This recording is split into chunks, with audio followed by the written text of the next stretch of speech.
Alright, we're back. So this is part 2. I'm going to try and knock part 2 and part 3 out tonight, but I'll delay them in uploading them. So the first one we went through my death metal collection, which we went from Aborted from Belgium all the way up to Arch Enemy. Just found out this new weird thing that the Alyssa, who just left Arch Enemy, is now singing with Dragon Force. I think it's really fucking weird. But that's not what we're here to talk about tonight. What we are here to talk about is some old school fucking death metal, new and classic bands. So we're going to the Netherlands with their debut, Asphyx, The Rack. Now, this is I think it was the 25th one. Yeah, I think this was the 25th anniversary edition, because this came with a beautiful digipack booklet, no, a digibook thing, the rack, and then an absolute insane booklet with like old pictures. That would have been a good show. Asphyx and Desultory. I'm assuming 1990, maybe 91. What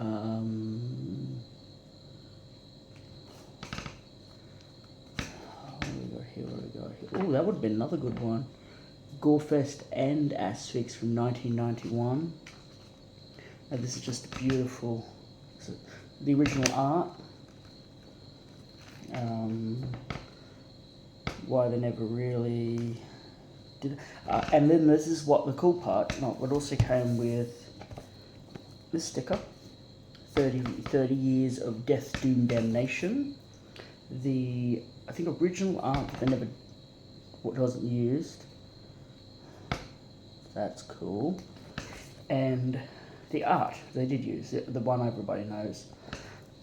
So they came with those stickers. I'm not game enough to. If I had doubles of this, so this would be on something, because I quite like that. What it did come with. So it has the original album. I think it had been remastered as well. But what it came with is a cover compilation. Now, on the cover compilation, you have got bands like Dan Swano's got one on here, Grave, Disaster, Skeletal Remains, Coffins from Japan, not from Desert, James, Deserted Fear, Hooded Menace, Entrails, Purgatory. But what they've got in here, in the very back, is like each bit. Oh, we'll go straight to Grave, because that would be the obvious one. So they've got like what is your connection with the band? It's like a little mini interview, and it talks about old memories, especially with Grave.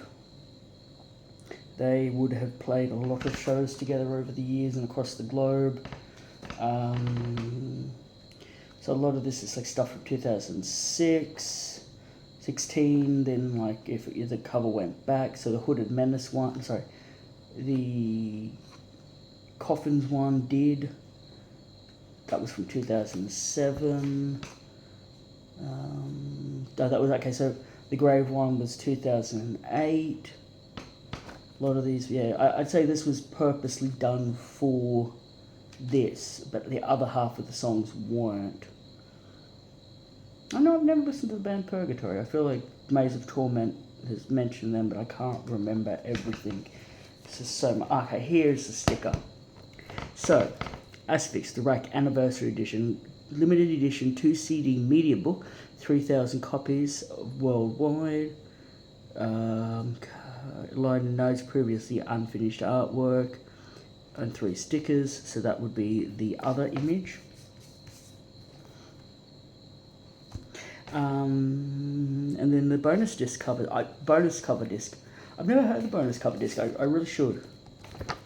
But yeah, I don't know, a Century Media promo thing. The only thing that I like on here is the Broken Hope Mutilated and Assimilated one, which is a rip-off of The Thing. Oh, and they have this Firespawn. Firespawn's fucking sick. Rest in peace, LG, because I know it was just his anniversary of his birthday or his passing not too long ago. So that's Asphyx in this beautiful digipack thing. So we're going to go to the next one. So this would have been either a year or 2 years after, that being Last One on Earth. This is kind of like their classic album. So this got some live stuff. Okay, here we are. Alright, 1992, so I was very close. You got the Crush the Cenotaph EP, I think, as well. And you got songs from the demo, and you got also some stuff from recorded live in Stockholm, Sweden, 1991. But no, this one's just a fucking... It's simple, Spare Bones, but that is a fantastic art. The Priest kind of a thing. I'm not going to mention favourites because they're such an iconic band, but I think it is very important to bring up The Crusher as one of the best songs they ever wrote. So, I don't know the material between after that and the reunion. I just know the newer stuff, and I know I'm gonna get to them. But we got the first reunion album, Death the Brutal Way. Motherfucker. So this was 2008 or 9? 2009. I found this the other day in the car. It is fantastic. Blood Swamp is a banger. There's another Century Media C jewel case. Then we got the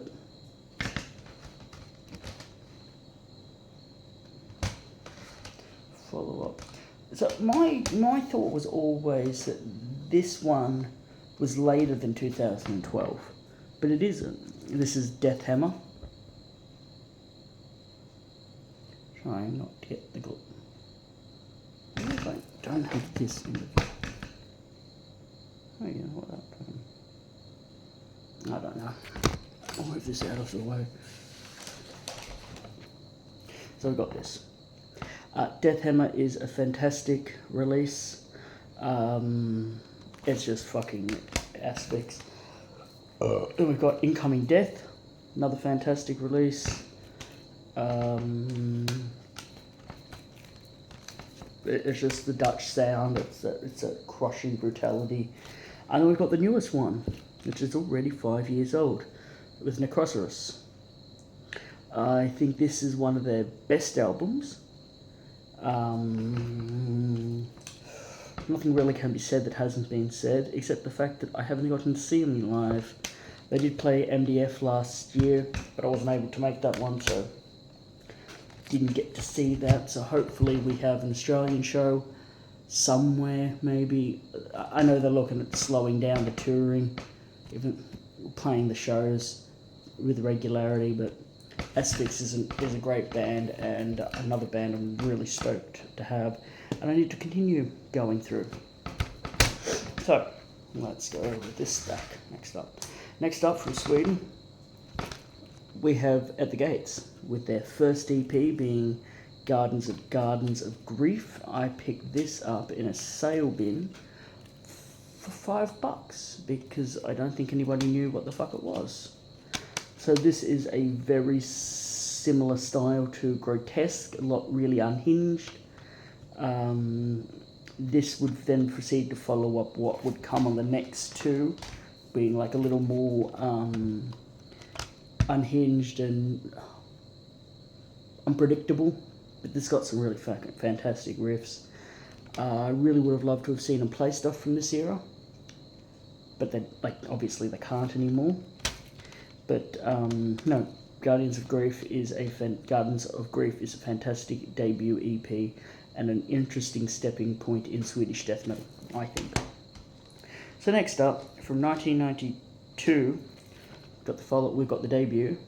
The Red in the Sky Is Ours. I got that classic fucking logo. I kind of like that little wall, but what's on this one? through Gardens of Grief. I wonder, I've never really looked into. I don't know if they ever re-recorded any of this stuff, or what was the connection, or if this material ever made it any further. But at the Gates.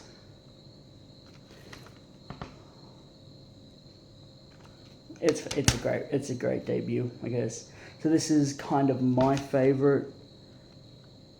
I think of their classic era, and definitely a fan favourite. That being At the Gates with Ferricus the Burning Darkness. I have got a t-shirt of this. I think this has got some of the best stuff they wrote. Blood on the Sunsets, Primal Breath, Through the Red. I think this is absolutely fantastic, and it's, yeah. Well, I have always wondered what this image is supposed to be, but I guess we'll probably never find out. So, this is the next one, Terminal Spirit Disease, which is a bit funny because it was, they wanted to write an EP, but apparently Peaceville? Yeah, Peaceville at the time was very weird and wanted a full length, because that would have been, what we got? At 1993, they wanted a full length. But I don't think that worked out in the way they wanted, so this has got some live stuff. On the MTV Headbangers Ball from 1993. I think the full show is somewhere out there, but this has got some interesting material. This was obviously very different, by this point was a very different At the Gates. I think the song Terminal Spirit Disease is just absolutely fantastic. But you could see the Swedish death metal sound as a whole had changed. They were far too chaotic and just a clusterfuck to really continue with what bands like Entombed and Dismember and Grave were going with. But they were kind of at the forefront of where the Swedish melodic stuff would come from. Like this and what happens next is a very interesting standing point, and I guess all of extreme metal from Sweden. So next up we have a bullshit, fucking gay ass, earache, FDR, fucking digipack thing. I love this album. I think it's a fucking perfect death metal album. I have a flag of it hanging. I should get a shirt of it. It is just absolutely fantastic. It's simple, yes. It loses a little bit of that unpredictability and brutality, but what it makes up for is some of the best writing they were ever able to accomplish. And one of the most important albums to come out of Sweden. And one of the most influential albums going forward for the next, this is 1995, so the next 32 years. Alright. Then by this point they were done.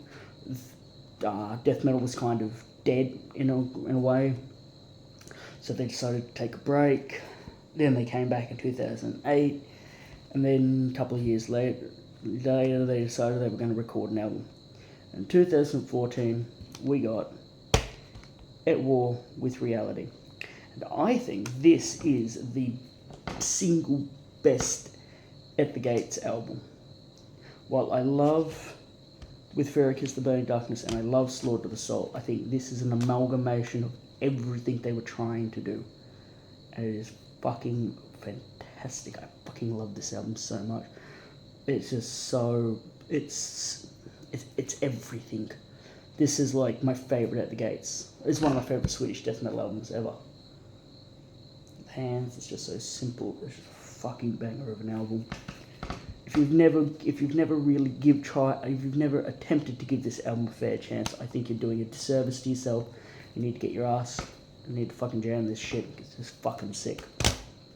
Okay, then going forward 2 years, we had. This is To Drink From the Night Itself. It's alright. It's definitely a step down. It's got some songs, but it's definitely a step down. think at this point, that classic lineup was done. Jonas Stallhammer had joined. We're not going to talk about that weirdo. It's a good album. It's just that there's something. It just kind of feels a bit, going through the motions, I guess you kind of say. And then the next one definitely feels like it's just another fucking going through the motions situation. We've got At the Gates with their second newest, The Nightmare of Being. Now, I like this cover, but the album is just, it's not good at all. This is 2021. And now we have to get to the one I don't have yet, which is the brand new album, and I do not know what the fucking name of it, but it only comes out like 2 or 3 weeks ago, and it is fucking fantastic. It is such a wonderful final piece of the puzzle, and such a wonderful send-off for Tompa, and it is. I have to go back and spin it again, but I think it's slowly. It reminds me so much of this.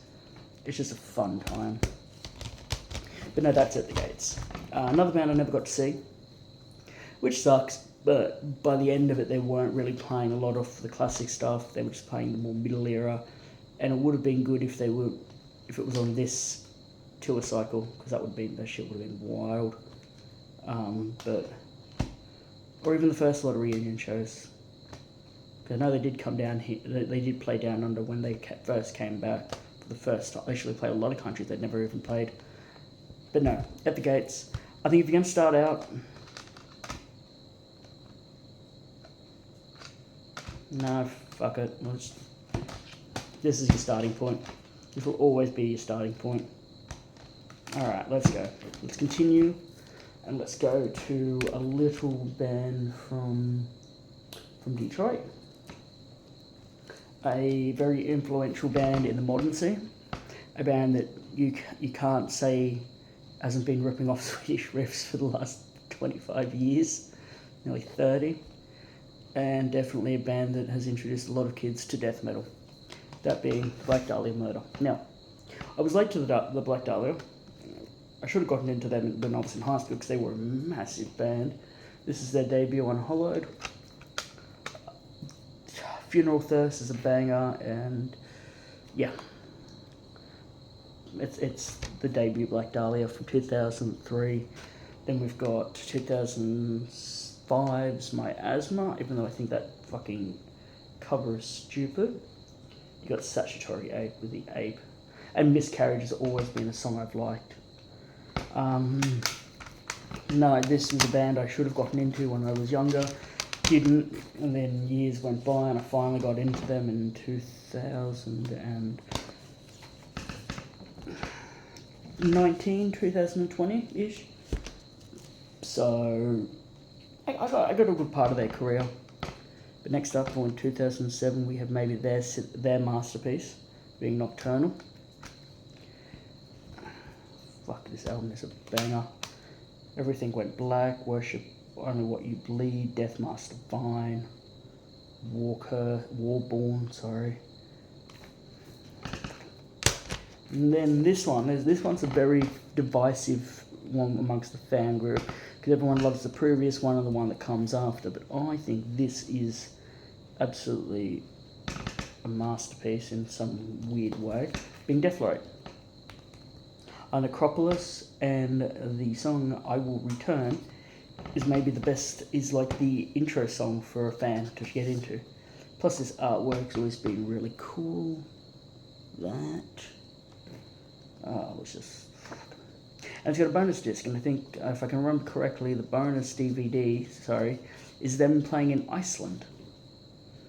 They always had really good DVDs when they would go and play in these weird fucking countries. And like documenting the crap that they would get up to.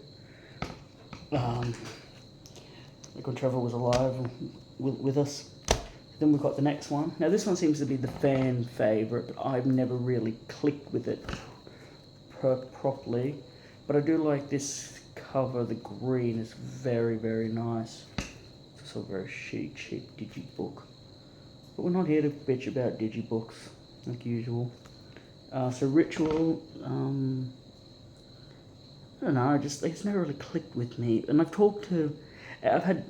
been having an ongoing conversation with Maze of Torment, as long as we've been friends, about this particular run and like why this is like why these are the pinnacle, but this is forgotten. We seem to talk about the Black Dahlia murder at least once or twice a month. Next one. So this is Ever Black. Now, if you've ever seen the DVD they did, Fool Them All, I think, when they were playing the Warp Tour, it is one of the funniest fucking things you'll ever see. This was like right in the fucking release date of this. 2013. I love the purple. Purple is my favourite colour, unironically. So this is a great cover. Ever Black. Doesn't have the fucking song titles on the back, which pisses me off about these things. And for this one, we're going to go with Phantom Limb Masturbation is a track I recommend. Okay, so this is another one I'm a fan of, a huge fan of, weirdly. My date's right in this, 2015. Okay. So I love this artwork, being Abysmal from 2015. It's just so cool. What it is. Got another one that doesn't have the fucking things on the back. Threat level number 3 is the one I would recommend, but always found this one just weird and fun. It's a great time. Then jumping on the train to another fan favourite. Their catalogue is ridiculously good. We have got Nightbringers in 2017 with maybe their most popular song, Nightbringers, and one of these fucking things with the thing and can't give me a goddamn bloody. I like jewel cases because they come with a booklet. I don't like these digipack things unless they're like the one that's coming up next, or like this kind of a digipack. I like that. I just don't like these fucking flimsy ones. So Nightbringers, 2017, it's a banger. Then we've got the album that I came in on, Feminist. This is more thrashy, but it's got some really good stuff. Obviously, this was the last with Trevor. I was lucky I got to see him on this tour just 4 years after it was released, and obviously 2 years after Trevor had passed, with Carcass, and I know he would have been stoked on going to those shows. He would have been down in the crowd, which is how I got to meet Ryan Knight, because he was down in the crowd watching Carcass. It's a fucking banger. It's a bittersweet moment in their career, but is in a better place, hopefully, so yeah. And then we go to 2024, well, it's 2 years old now, with their latest Servitude. It's growing on me. There's good things and there's bad things, but if you get to see them live, they still fucking sound fantastic, and they're so much fun live. Wish I could have seen them with Trevor, but you can't always get what you want. Okay, now let's go to maybe the first a lot of people like to call the rebirth of the Swedish sound to a degree, like in the popularity, but we're going to go with Bloodbath. This is a Bring Death demo, or EP, from I think 1991, or 1990.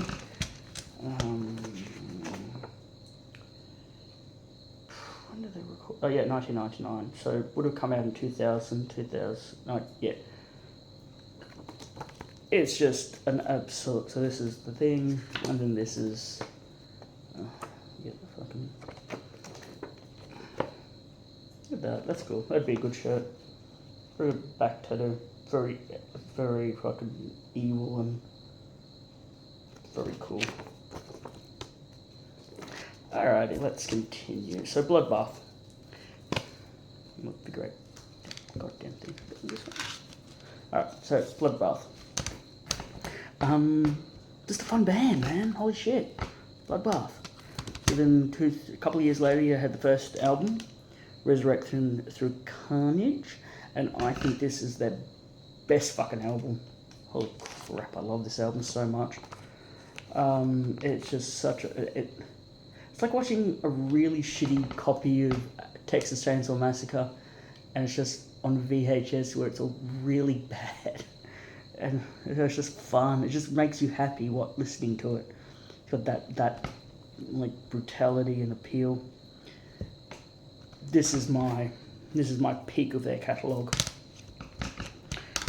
Then obviously that was with Michael, then Michael Eckerfeld, so then we go a couple of years after, and he leaves, and my boy Peter Tagrin from Hypocrisy, among other bands, decides to have a try. I think this is probably the heaviest album.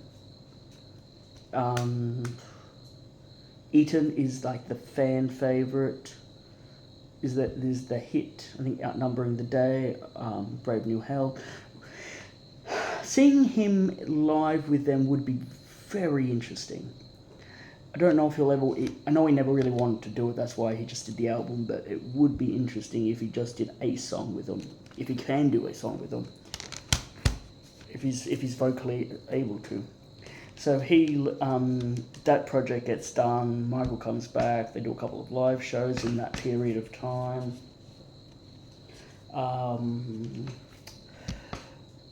Then we get to the next one, which is Last with Michael, The Fathomless Mastery. And this has also got the... I don't know what the demo's called. What's the EP that came after this?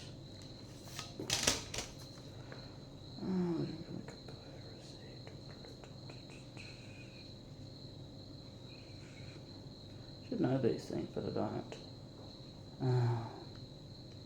Blessing. Yeah, this has got some really cool fucking zombies and shit. Fucking sick. Really funny to think that gentleman there, Sodomizer, has been a long stay in the Ghost Band as his live guitar player. Very strange. But I'm glad he's found a fun time. I'm glad he's found a career and can travel the world. This has got Mock the Cross, which is my favourite Bloodbath song ever. But, I don't know, it's just a little more polished, and it's not...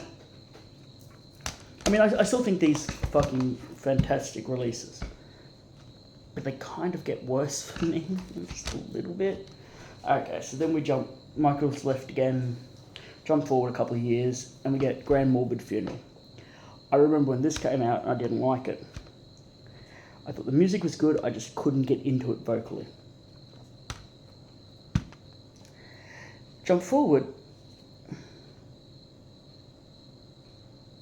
another 4 years. I remember when this one came out. The Arrow of Satan is Drawn in 2018. I checked it out. I still didn't really like it, but I went back to this and I liked it more. And then I went back and listened to this again right after, and I liked it. So I liked it a lot more. So then, this was like an ongoing thing where every 6 months I'd give these two a spin. I'd try to get into them a little bit more. I was slowly working. Then, in 2022, their third album with Nick Holmes from Paradise Lost, Survival of the Sickest, came out. And this was the album where everything fucking made sense. I went back to this one, and I thought, holy shit, this is some really good fucking material. It just took 3 albums for me to finally understand everything to make sense to a point. But I'm so glad they did, because this is some really good material. I think this is their best album in at least nearly 20 years. yeah, it's just a fucking belter of an album. This is some of the best artwork. Okay, so that concludes Bloodbath's discography. 2005, one of their first shows. Fucking, this is their live DVD, live DVD and live CD. This is just a fantastic. This Swanner was still in the band at this point. That was good. It's a good fucking time. Obviously, I haven't really gone through the members and haven't really gone much into depth because you know Bloodbath. Everyone you should know Bloodbath, and it's just the history's a bit complicated, but it's still fucking death metal. And then this is a recent addition. This is the Bloodbath or Bloodstock DVD with a couple of songs from the Partisan Festival in Germany from 2008. So that would have been on the first lot of shows, because it did shows after Peter left, then they broke up for a little while, and then they came back and they did a bunch of shows in 2008, and then they kind of quiet down a bit, and then they did 2 shows in 2010, and by 2010 Michael was done with the band. Weirdly, their first official performance under the name of Bloodbath was their first US performance was an Opeth and Catatonia tour, and I think the first time they ever did a Bloodbath song on US soil was in Maryland. I don't know how or why, but I think it was the last night of the tour. But no, Bloodbath, great live DVD. And let's round it out from the Blood section with a band I should get more of because I am going to see them. We got Blood Red Throne from Germany. This is just some fucking crushing, brutal fucking death metal, but not brutal. This is a Norwegian band, kind of birthed from Satyricon. I think Dodd had come from Satyricon. I think he was just sick of black metal and wanted to do something different. And this is just an old classic band from like the mid-90s. And you still get some black metal riffs. They've got, I don't know, maybe 11 or 12 albums. I've got this is fucking terrible. I've only got one. But I need to get some more. So Blood Red Throne comes after Bloodbath in the collection.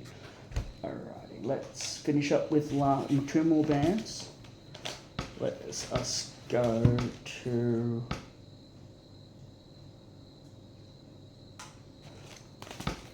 Okay. Chicago. Broken Hope. I couldn't even tell you what year was this one. 2013. So, classic band. Swamped in Gore, Bowels of Repugnance, Loathing, I really enjoyed. Actually, they don't really have a bad album. The only one I've been able to find locally in Australia is this one, Omen of Disease. Now, it's solid. It's not amazing, but it's fun. Obviously, the new lineup, they've got Damien from Gorgasm, who's another band I love, and a lovely gentleman. I had the pleasure of meeting him while we were watching Sodom one night. And I've also been able to meet their drummer and Jeremy. Jeremy's such a wonderful dude. We talked for about 10 minutes about different things about Australia because he had spent time here with him and his wife. And we were talking about the Broken Hope. What is it? Oh, it's where the dicks are together. It's the Docking Dead, the Walking Dead shirt with the dicks, and we were talking about that, and he was a really nice guy. Got to see him headline one of the nights at Maryland, playing the Rams soundstage, which is fucking crushing. So it's Broken Hope. I do need more. A lot more fucking Broken Hope. And let's go south of the border. Now, a little more grindy, however, I think a death metal band in its heart. They've done 5 albums. Oh, I don't know what's going on because 2 of them have sadly passed, and they passed very close together. That is Brujeria, which I think is like Spanish for witchcraft or something. This is the first one. I'm not even going to attempt to say what it is. This is a listenable records one from... Oh, they couldn't even tell you because of course they can't. So all I really know is had one Brujo and Pinchy. Pinchy, they were the two guys that died like within like 2 or 3 weeks of each other. It had, it still has Shane Embry. I think at one point it had the drummer from Fear Factory and Dino Cazares. It also had one of the guys from Faith No More, which is kind of the reason nobody really knew who they were for a long time. But this is just like Mexican satanic, like death grind, fucking drugs. It's all in Spanish, so I don't understand it. And every time I've tried to learn, I've gone, I shouldn't say these words out loud. I think this particular term means kill the whiteys. Of course it does. So this is 1993. This is a listenable records one. So this is the starting point. Then we go forward another 2 years, give or take, and we have this one, which is the second one.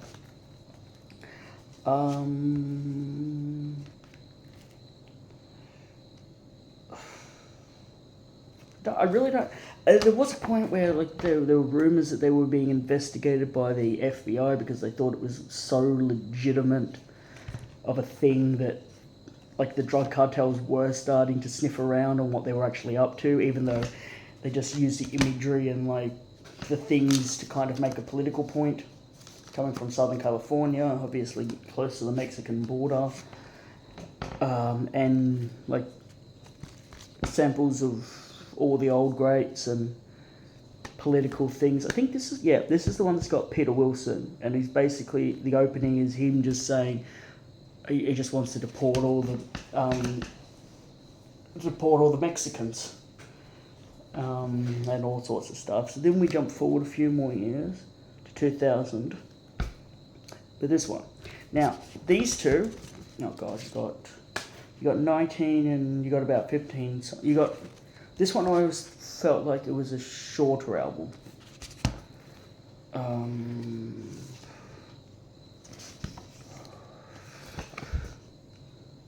Yeah, it's just a fucking... They had apparently at one point they had a t-shirt with like a Mexican like drug dealer's like autopsy photo on it, and then that they thought, the police thought that was, they had done a killing, but no, they just had somebody that got them the photo. Brujeria is such a fun band. And then we're gonna, so they did a tour. I can't even tell you the date, but it was a triple bill. It was Napalm Death, headline, Brujeria, support, and Lockup open. Now, at the time, stupidly, I hadn't really clicked with this band, so my dumb ass decided not to fucking go, didn't I? Now, I love all three bands, and there's this new box set coming out from Dissident Productions, and I'm so happy. It's got the first two albums, so that's going to be good. This is the second last album. It's good, it's solid. I don't really like the last one. That was kind of a letdown for me, but this is still a fun band because you never know who you're going to get. You've had both the Erlandson brothers from Arch Enemy and At the Gates play in drumming. You have had at any given time. Jeff Walker's been on a whole bunch of things they've done. Who else? Danny Lilka. Who else? It's kind of like a supergroup, because they're all go under pseudonyms, so nobody really knows who they are. But it's pretty fucking easy to tell who it is these days. Obviously, with Pinchy and Juan Brujo gone, things are a little different. I know they're touring at the moment in America, possibly with Cattle Decap, because I know Travis is a massive fan. I think they're kind of like trying to close that chapter. Fuck, I wish I got to see them. Those shows would be fucking sick. And the shows down south of the border, holy crap, would have been wild when the cartels actually maybe did show up in the early days. No, so this is part 2. I'm going to film part 3 coming up very shortly. These will be drip fed. I don't really know. I'm doing it while I've got some spare time in a free house. But yeah, let me know what you've got in your collection between these letters and what your favourite albums are. I just want to say thank you, and remember, stay underground and go fuck yourself, Devin, you little bitch.